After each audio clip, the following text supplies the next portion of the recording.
Hi friends, வணக்கம். Welcome to my channel தருணின் சுயரும்பு. இந்த வீடியோல வெந்தய குழம்பு ரெசிபி பார்க்கலாம். நான் சொல்ற மெத்தட் படி நீங்க செஞ்சீங்கன்னா வெந்தய குழம்புல எந்த ஒரு கசப்பும் இருக்காது. சாப்பிடுறதுக்குமே ரொம்ப டேஸ்டியா இருக்கும். இந்த வெந்தய குழம்பு எப்படி செய்யலாம்னு வீடியோக்குள்ள போய் பார்க்கலாம். வீடியோக்குள்ள போறதுக்கு முன்னாடி நம்மளோட சேனல் சப்ஸ்கிரைப் பண்ணாதவங்க சப்ஸ்கிரைப் பண்ணிக்கோங்க. கூடவே இருக்கிற பெல் ஐகானை கிளிக் பண்ணிக்கோங்க. வாங்க ஃப்ரெண்ட்ஸ் வீடியோக்குள்ள போலாம்.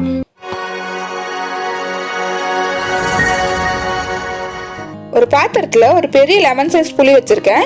அது ஊற வைக்கிறதுக்காக சுடுதண்ணி ஆட் பண்ணிருக்கேன். அடுப்புல பேன் வச்சுட்டு பேன் சூடானதுமே 2 டேபிள் ஸ்பூன் வெந்தயமும் 1 டேபிள் ஸ்பூன் சீரகமும் ஆட் பண்ணிருக்கேன். இந்த மாதிரி ஆட் பண்றதுனால வெந்தயத்தோட கசப்பு குழம்புல வராதுங்க. இதை வறுக்கிறதுலயும் ஒரு டெக்னிக் இருக்கு. இதை நீங்க ஃபாலோ பண்ணாதான் குழம்புல கசப்பு தெரியாது. நீங்க இது ரொம்ப நேரம் வறுத்துட்டீங்கன்னா குழம்பு ரொம்ப கசப்பா இருக்கும். இதை வறுக்கும் போது லைட்டா கலர் மட்டும் தான் சேஞ்ச் ஆகணும். ரொம்ப கருப்பாயிருச்சுன்னா குழம்பு ரொம்ப கசந்து போயிடும்.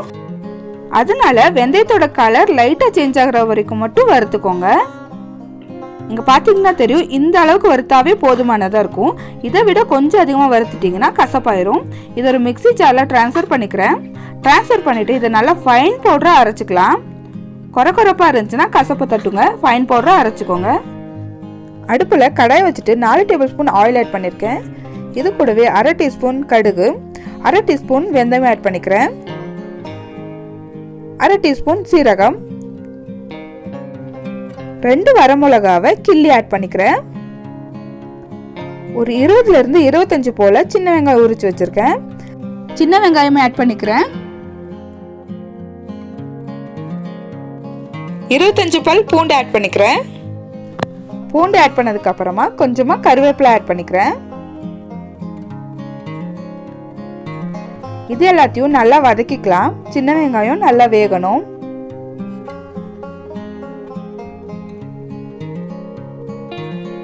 சின்ன வெங்காயம் நல்லாவே வெந்துருச்சுங்க. இதுல நம்ம ஊற வச்ச புளியை ஆட் பண்ணிக்கலாம். இதை நான் ஒரு ஜன்னி வச்சு சலிச்சு ஆட் பண்ணிக்கிறேன். ஒரு டைம் ஆட் பண்ணிட்டு திரும்பவும் கொஞ்சமா தண்ணி ஊற்றி கலக்கி அதையும் ஆட் பண்ணி நல்லா பிழிஞ்சு விட்டுறலாம்.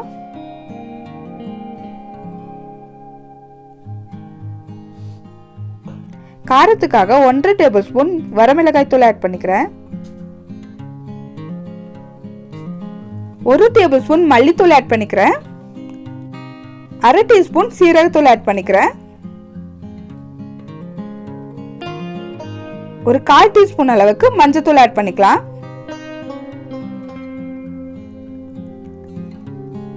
இதெல்லாம் ஆட் பண்ணிட்டு நல்லா கலந்து விட்டுறலாம். கலந்து ஒரு 2 நிமிஷம் நல்லா கொதிக்கட்டும்.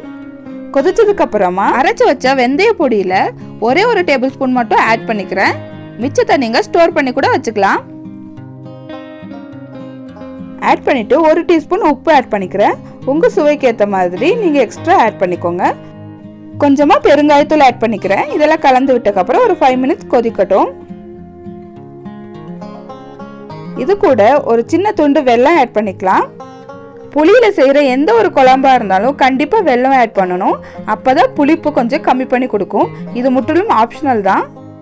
இதெல்லாமே சேர்ந்து நல்லா கொதிச்சதுக்கு அப்புறமா பாத்தீங்கன்னா ஆயில் பிரிஞ்சு வந்திருக்கும். இது இப்போ ரெடி ஆயிடுச்சுங்க. இந்த குழம்பு 5 நாள் வரைக்கும் கெடாம இருக்குங்க. சாப்பாட்டுக்குள்ள ரொம்ப டேஸ்டியா இருக்கும். இந்த குழம்புக்கு வெந்தயத்தை வறுக்கிற பக்குவம் தாங்க ரொம்ப முக்கியம்.